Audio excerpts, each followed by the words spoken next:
ஒரு நதி, 2 மாநிலங்கள், கோடிக்கணக்கான மக்களோட வாழ்வாதாரம். காவிரி அப்படிங்கிற வார்த்தையை கேட்டாலே நம்ம எல்லாருக்கும் நினைவுக்கு வர்றது பல தசாப்த கால நதிநீர் அரசியல் தான். ஆனால் இப்போ தமிழ்நாடு மற்றும் கர்நாடகா இடையில் இருக்கக்கூடிய மோதல் ஒரு பெரிய உச்சக்கட்டத்தை எட்டியிருக்குன்னே சொல்லலாம். அதுக்கு ஒரே காரணம் மேகதாது அணை திட்டம். கர்நாடகா என்ன சொல்றாங்க, எங்க பெங்களூர் மக்களுக்கு குடிக்க தண்ணி இல்லை, நாங்கள் அணையை கட்டியே தீர்வோம் அப்படின்னு. ஆனால் தமிழ்நாடு என்ன சொல்றாங்கன்னா, இந்த அணை கட்டப்பட்டா தமிழக விவசாயிகளோட வாழ்வாதாரம் ஒட்டுமொத்தமாக அழிஞ்சிரும் அப்படின்னு. இதுல யாருடைய வாதம் சரி? உண்மையில மேகதாதுல அணை கட்டப்பட்டா தமிழ்நாட்டிற்கு வரப்போகும் ஆபத்துகள் என்னவா இருக்கும்? இதுக்கு பின்னாடி ஒரு குட்டி கதை இருக்கு, அதை பார்க்கலாம். காவிரியின் குறுக்கே அணை கட்டக்கூடிய முயற்சி அப்படிங்கிறது இன்னைக்கு நேத்தெல்லாம் இல்லைங்க. மன்னர்கள் காலம் தொட்டே இருக்கிறதும் அதற்கு எதிரான போர் நடந்திருக்கு அப்படிங்கிறதையும் வரலாற்றில் பார்க்க முடியுது. கிபி 1146 1163 காலகட்டத்தில் சோழ நாட்டில் 2ஆம் ராஜராஜன்கிற பேரரசன் ஆட்சி செலுத்திய காலம். இவன் கிபி 1133 1150 வாழ்ந்த 2ஆம் குலோத்துங்கனுடைய மகன். இந்த ராஜராஜனோட ஆட்சி காலத்தில் கர்நாடகத்தை போசலன் 1ஆம் நரசிம்மன் அப்படிங்கிற மன்னன் ஆட்சி செய்து வந்தான். இவன் என்ன பண்றான், காவிரி வர வழியில குறுக்க செயற்கையான மலைகளை ஏற்படுத்தி தமிழ்நாட்டிற்கு நீர் வராம தடுத்திருக்கான்.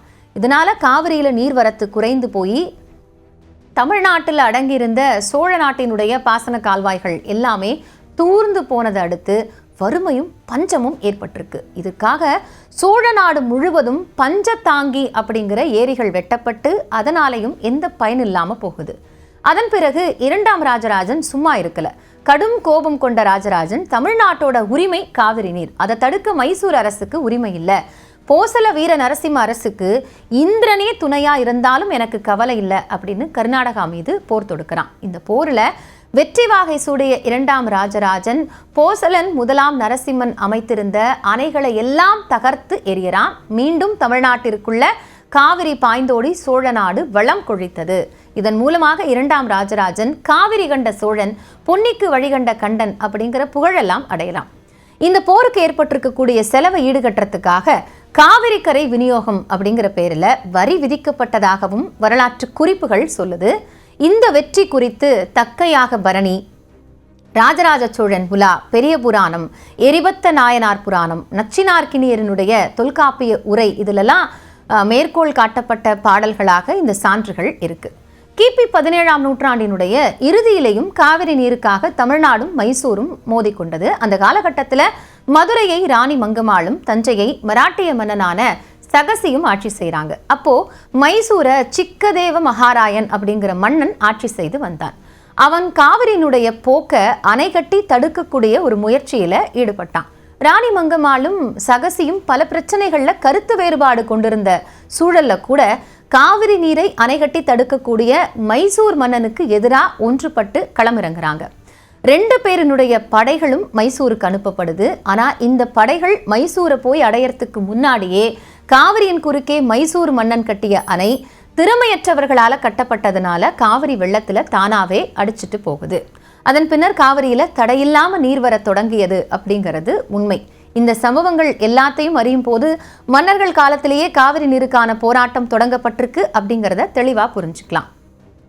அந்த போராட்டம் இன்னைக்கு வரைக்கும் தொடர்ந்துகிட்டே இருக்கு. ராஜாஜி கவர்னர் ஜெனரலா இருந்த போது அவருடைய சீடரான அனுமந்தையா என்ன பண்றாரு, கர்நாடக முதல்வரா இருக்கிறாரு. அந்த சமயத்துல கிருஷ்ணராஜசாகர் அணை நிரம்பியதும் காவிரிக்கு நீரை தர மறுத்துறாரு அனுமந்தையா. அதனால கோபம் கொண்ட ராஜாஜி, நீரை நீங்களா கொடுக்குறீங்களா இல்ல நானா ராணுவத்தை அனுப்பி கிருஷ்ணராஜசாகர் அணைய என்னுடைய கட்டுப்பாட்டுல எடுத்துக்கொள்ளட்டுமா அப்படின்னு கேட்கிறாரு.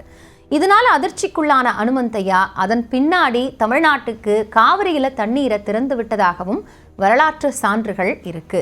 நடந்தாய் வாழி காவிரி என்ற சிலப்பதிகார வரிகளை நினைவூட்டும் வகையில் ஒரு காலத்துல காவிரி ஆற்றில் திறந்துவிடப்பட்ட தண்ணீர் தமிழக டெல்டா மாவட்டங்களை கடந்து கடைமடை பகுதி வரைக்கும் கரைபுரண்டு ஓடிய வரலாறு இங்க இருக்கு. சோழ நாடு சோறுடைத்து என்ற வழக்கிற்கேற்ப அப்போதெல்லாம் வயல்வெளிகள் பசுமை போர்த்தி இருக்கும். முப்போக விளைச்சலால விவசாய பெருங்குடி மக்கள் மட்டுமல்லாம எல்லா மக்களுமே மகிழ்ச்சியா இருந்தாங்க அப்படின்னு சொல்லலாம். ஆனா இன்னைக்கு இருக்கக்கூடிய நிலைமை அப்படியே தலைகீழா மாறிடுச்சு. கரைபுரண்டு ஓடி வந்த காவிரியில தற்போது குறைந்தளவு தண்ணீர் தான் வருது. எதிர்காலத்துல அந்த தண்ணீரும் வருமா அப்படின்னு கேட்கக்கூடிய அளவுக்கு நிலைமை மோசமாயிடுச்சு. இந்த பிரச்சனை இந்த அளவுக்கு முற்றியதற்கு என்ன காரணம்? மேகதாது. முதல்ல மேகதாதுனா என்ன, அது எங்க இருக்கு அப்படிங்கிறத தெளிவா புரிஞ்சுப்போம். கன்னட மொழியில மேகே அப்படின்னா ஆடு, தாது அப்படின்னா தாண்டது அப்படின்னு பொருள். அதாவது ஆடு தாண்டக்கூடிய ஒரு இடம், கோட் ஸ்லீப். காவிரி ஆறும் அதோட துணை நதியான அர்க்காவதி ஆறும் சங்கமிக்கக்கூடிய இடத்துக்கு பக்கத்துல பாறைகளுக்கு நடுவுல ஆறு ரொம்ப குறுகலா ஒரு ஆடு தாண்டுற அளவுக்கு தான் பாயிருது. அதனால தான் இந்த பகுதிக்கு மேகதாது அப்படின்னு பேர். இதோட புவியியல் முக்கியத்துவம் என்னன்னு பார்த்தோம்னா, இது கர்நாடகாவோட ராமநகர் மாவட்டத்தில் கனகபுரா அப்படிங்கிற பகுதிக்கு பக்கத்தில் இருக்கு. ரொம்ப முக்கியமாக இது தமிழக எல்லையான பிலிகுண்டுலு சோதனை சாவடியிலிருந்து வெறும் 4 கிலோமீட்டர் தூரத்தில் தான் அமைஞ்சிருக்கு. அதாவது கர்நாடக எல்லையில் காவிரியின் குறுக்கே ஒரு சொட்டு தண்ணியை சேமிச்சு வைக்க நினைச்சாலும் அதுக்கான கடைசி புள்ளி இந்த மேகதாது. சரி, இப்போ இதனுடைய பின்னணி என்ன அப்படின்னு பார்த்தோம்னா, இந்த இடத்துல கர்நாடகா என்ன செய்ய திட்டமிடுறாங்க? சுமார் 9,000 முதல் 14,000 கோடி ரூபாய் மதிப்புல 67 டிஎம்சி கொள்ளளவு கொண்ட ஒரு பிரம்மாண்டமான சமநிலை நீர்த்தேக்க அணை, அதாவது பேலன்சிங் ரிசர்வையர் அப்படிங்கிற ஒரு அணையை கட்டத்தான் அவங்க விரிவான திட்ட அறிக்கையை தயாரிச்சிருக்காங்க. அதுக்கு பேரு டிபிஆர். இந்த திட்டத்துக்கு கர்நாடக அரசு சொல்ற காரணங்கள் 2. முதல்ல, உலக அளவில் வேகமாக வளர்ந்து வரக்கூடிய ஐடி நகரமான பெங்களூருவும் அதை சுற்றி இருக்கக்கூடிய பகுதிகளுக்கும் கடுமையான குடிநீர் தட்டுப்பாடு இருக்கு. அதை தீர்க்க இந்த அணையிலிருந்து நாங்கள் 4.75 டிஎம்சி தண்ணீரை குடிநீருக்காக எடுக்க போறோம் அப்படின்னு சொல்றாங்க. இந்த 4.75 டிஎம்சி தண்ணிக்கு பின்னாடியும் ஒரு குட்டி கதை இருக்கு, அதையும் நான் சொல்றேன். ரெண்டாவதா அவங்க சொல்லக்கூடிய காரணம், இந்த அணை மூலமா 400 மெகாவாட் நீர் மின்சாரத்தை தயாரிக்க போறாங்க. அதாவது தமிழ்நாட்டிற்கு வழங்க வேண்டிய 177.25 டிஎம்சி தண்ணீரை நாங்கள் முறையாக கொடுத்துருவோம். ஆனால் உபரியாக வீணாக கடலில் போய் கலக்கக்கூடிய தண்ணீரை தான் சேமிக்க போகிறோம் அப்படிங்கிறது கர்நாடகாவினுடைய வாதம். நான் இந்த 4.75 டிஎம்சி சொன்னேன் இல்லையா, அது 2018 உச்சநீதிமன்ற தீர்ப்பில் கர்நாடகாவுக்கு சாதகமாக 4.75 டிஎம்சி தண்ணீரை பயன்படுத்திக்கலாம் அப்படின்னு தான் உச்சநீதிமன்றம் தீர்ப்பு கொடுத்தது. ஆனால் அந்த தண்ணீரை தான் அவங்க தேக்கி வைக்கணும்னு நினைக்கிறாங்க அப்படிங்கிறது தான் இதில் இருக்கக்கூடிய முரண்பாடாக சொல்லப்படுது. இதை ஏன் தமிழ்நாடு எதிர்க்கிறாங்க அப்படின்னா, அதுக்கு பின்னாடியும் 3 பிரதானமான காரணங்கள் இருக்குது. குடிநீருக்காகத்தான ஒரு அணையை கட்டுறாங்க, இதில் தமிழ்நாட்டுக்கு என்ன பிரச்சனை நடக்க போகுது அப்படின்னு நிறைய பேர் யோசிக்கலாம். ஆனால் இதுக்கு பின்னாடி 3 முக்கியமான ஆபத்துகள் இருக்குது அப்படின்னு தமிழ்நாடு சொல்கிறாங்க.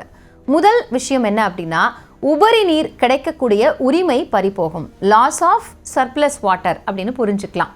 சாதாரணமான நாட்கள்லேயே கர்நாடகா நமக்கு சட்டப்படி தர வேண்டிய தண்ணீரை கரெக்டாக தரதில்லை. இன்னமும் நாம் காவிரி நடுவர் மன்றத்தினுடைய அந்த பேச்சுவார்த்தை மூலமாகத்தான் வாங்குறோம். ஆனால் கர்நாடகாவில் கனமழை பெய்து அங்கே இருக்கக்கூடிய கேஆர்எஸோ கபினி அணைகளோ நிரம்பும் போது அவங்களால தண்ணீரை சேமிக்க முடியாமல் திறந்து விடுவாங்க. அதாவது அந்த கொள்ளளவு தண்ணியை தாண்டி உபரி நீர் வரும்போது அதை தமிழ்நாட்டுக்கு திறந்து விடுவாங்க. அந்த உபரி நீரை தான் நாம் மேட்டூர் அணையை நிரப்பி நம்மளோட டெல்டா மாவட்ட விவசாயிகளுக்காக பயன்படுத்துகிறோம். இப்போது மேகதாதுல 67 டிஎம்சி தண்ணிக்கு தேக்கக்கூடிய அணையை கட்டினாங்கன்னா வரக்கூடிய உபரி நீரையும் அவங்க தடுத்துருவாங்க அப்படிங்கிறது தான் முதல் காரணம். ரெண்டாவதா, த மாஸ்டர் கண்ட்ரோல் அப்படின்னு சொல்லலாம். நாம் ஏற்கனவே பார்த்தா மாதிரி இது தமிழக எல்லைக்கு மிக அருகில் கட்டப்படக்கூடிய ஒரு அணை தான், பிலிகுண்டுலேருந்து 4 கிலோமீட்டர் தான்.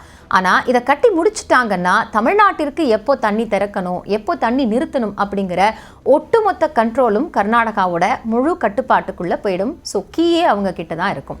மூன்றாவது காரணம், வரலாற்று ஒப்பந்த மீறல். இதுதான் ரொம்ப முக்கியமான ஒரு reason. Violation of interstate accords அப்படின்னு 1892லையும் 1924ஆம் ஆண்டு 2 காலகட்டங்கள்லையும் நதிநீர் ஒப்பந்தங்கள் படி ஒரு ஆற்றில் கீழ்மடையில் இருக்கக்கூடிய மாநிலத்தோட ஒப்புதல் இல்லாமல், அதாவது தமிழ்நாடு கீழ்மடையில் இருக்குது, கர்நாடகா மேல்மடையில் இருக்குது. அப்போது கீழ்மடையினுடைய ஒப்புதல் இல்லாமல், தமிழ்நாட்டினுடைய ஒப்புதல் இல்லாமல் மேல்மடையில் இருக்கக்கூடிய மாநிலம் கர்நாடகா புதிய அணைகளையோ அல்லது தண்ணீரை தேக்கக்கூடிய கட்டமைப்புகளையோ உருவாக்க கூடாது, அது சட்டவிரோதம் அப்படிங்கிறது தான் நம்ம ஏற்கனவே வச்சிருக்கக்கூடிய அந்த ஒப்பந்தத்தின் அடிப்படையில் தமிழகம் வைக்கக்கூடிய வாதம். சரி, இது மட்டும்தான் காரணமா அப்படின்னு பார்த்தா மிகப்பெரிய சுற்றுச்சூழல் பேரழிவு இருக்கு அப்படின்னும் சுற்றுச்சூழல் ஆர்வலர்கள் சொல்றாங்க. இப்போ இந்த விவகாரத்தில் தமிழ்நாடு கர்நாடகா மோதலை தாண்டி யாருமே பேசாத ஒரு மிகப்பெரிய விஷயம் அப்படின்னா சுற்றுச்சூழல் பேரழிவு தான். அதை நாம் பேசி ஆகணும் அப்படிங்கிற கட்டாயத்துக்கு காரணம் என்னென்னா, மேகதாது அணை கட்டுறதுக்கு திட்டமிடப்பட்டிருக்கக்கூடிய மொத்த பரப்பளவு சுமார் 5200 ஹெக்டேர். இதில் அதிர்ச்சியான விஷயம் என்னன்னா, சுமார் 4800 ஹெக்டேர் நிலம் காவிரி வனவிலங்கு சரணாலயத்திற்குள்ள அமைந்திருக்கு. காவிரி வைல்ட் லைஃப் சாங்சுரி அப்படிங்கிற இடத்துக்குள்ள இந்த இடம் வருது. ஒருவேளை இந்த அணை கட்டப்பட்டுச்சு அப்படின்னா பல்லாயிரக்கணக்கான ஏக்கர்ல இருக்கக்கூடிய அடர்ந்த காடுகள், பாதுகாக்கப்பட்ட வனப்பகுதிகள் அப்படின்னு ஒட்டுமொத்தமாக நீரில் மூழ்கிடும். இதனால என்ன ஆகும்? முதல்ல கர்நாடகா மற்றும் தமிழக காடுகளை இணைக்கக்கூடிய யானைகளின் மிக முக்கியமான புலம்பெயர் பாதைகள் துண்டிக்கப்படும், எலிஃபென்ட் காரிடார்ஸ்.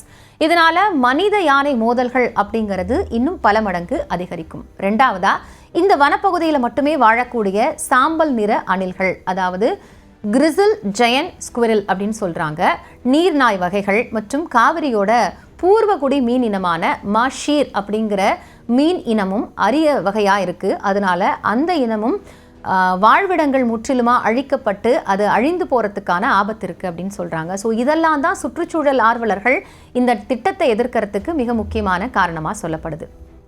சரி, இப்போ தமிழ்நாட்டோட நிலை என்ன அப்படின்னு பார்த்தோம்னா, இந்த வழக்கு உச்சநீதிமன்றத்தில் நிலுவையில் இருக்குது. அதனால இதில் அடுத்தடுத்து வரக்கூடிய திருப்பங்களின் அடிப்படையில் அந்த மேகதாது விவகாரம் அப்படிங்கிறது அப்பப்போ மிகப்பெரிய ஒரு பேசு பொருளாக மாறி இருக்கு. கடந்த 2025 நவம்பரில் தமிழ்நாடு அரசு தொடுத்த வழக்கில் உச்சநீதிமன்றம் விசாரித்த போது கர்நாடகாவோட திட்ட அறிக்கை டிபிஆர் அப்படிங்கிறது இன்னும் நிபுணர் குழுவோட பரிசீலனையில தான் இருக்கு. அதனால தமிழ்நாட்டில் இந்த வழக்கு இப்போதைக்கு முன்கூட்டியே தொடரப்பட்டிருக்கு அப்படின்னு சொல்லி தள்ளுபடி பண்ணிட்டாங்க. அதாவது ப்ரீமெச்சூர்டா இந்த வழக்கை தமிழ்நாடு தாக்கல் செய்திருக்கு அப்படின்னு சொல்லி தான் இந்த காரணத்தை சொல்லி உச்சநீதிமன்றம் தள்ளுபடி செய்தது. இதை எதிர்த்து தமிழ்நாடு அரசு தாக்கல் செய்த சீராய்வு மனு, அதாவது ரிவ்யூ பெட்டிஷன் அப்படின்னு சொல்லுவாங்க, அதையும் சமீபத்தில் 2026 மே மாதம் உச்சநீதிமன்றம் தள்ளுபடி செய்திருக்கு. இதை சாதகமாக பயன்படுத்திக்கிட்டு தான் கர்நாடகா மத்திய அரசிடம் சுற்றுச்சூழல் அனுமதியை வலியுறுத்திட்டு வராங்க. அதாவது தமிழ்நாடு அதுக்காக சும்மா இருக்கு அப்படின்னு நம்ம நினைக்க வேண்டாம். சமீபத்தில் ஜூன் 19, 2026 அன்னைக்கு தமிழக முதலமைச்சர் ஜோசப் விஜய் தலைமையில் கூடிய தமிழக சட்டமன்றத்தில் மேகதாது அணைக்கு மத்திய அரசு எந்தவித அனுமதியும் தரக்கூடாது அப்படின்னு ஒருமனதாக ஒரு தீர்மானம் நிறைவேற்றப்பட்டிருக்கு. இதன் மூலமா தமிழக அரசு தங்களோட வலுவான எதிர்ப்பை மத்திய அரசுக்கும் நீதிமன்றத்துக்கும் பதிவு பண்ணியிருக்காங்க. அது மட்டும் இல்லாமல் புதிய நடுவர் மன்றம் அமைக்கணும் அப்படிங்கிறதும் சொல்லப்பட்டிருக்கு. சுருக்கமாக சொல்லணும்னா, கர்நாடகாவிலிருந்து மேகதாது அப்படிங்கிறது அவங்களோட தலைநகரோட குடிநீர் தேவைக்கும் மின்சார தேவைக்கும் இருக்கக்கூடிய முக்கியமான பிரச்சனை. ஆனால் தமிழ்நாட்டுக்கு இது பல லட்சம் விவசாயிகளோட வாழ்வாதார பிரச்சனை, மாநிலத்தோட உரிமை பிரச்சனை அப்படின்னு பார்க்கலாம். குடிநீர் தேவையை நாம மதிக்கணும். அதே நேரத்தில் கீழ்மடை மாநிலத்தினுடைய விவசாய உரிமைகளும் பாதிக்கப்படக்கூடாது. இதுல அரசியல் ஆதாயங்களை எல்லாம் தாண்டி இரு மாநில மக்களும் விவசாயிகளும் பாதிக்கப்படாத ஒரு சுமூகமான தொழில்நுட்ப ரீதியான தீர்வு தான் இதற்கு நிரந்தர தீர்வாக இருக்க முடியும். இல்லைன்னா இந்த காவிரி விவகாரம் அப்படிங்கிறது காலம் காலமாக தொடரக்கூடிய ஒரு விஷயமா இருக்குங்கிறது தான் எல்லா தரப்புலேருந்தும் முன்வைக்கப்படக்கூடிய மிக முக்கியமான பார்வையாக இருக்குது.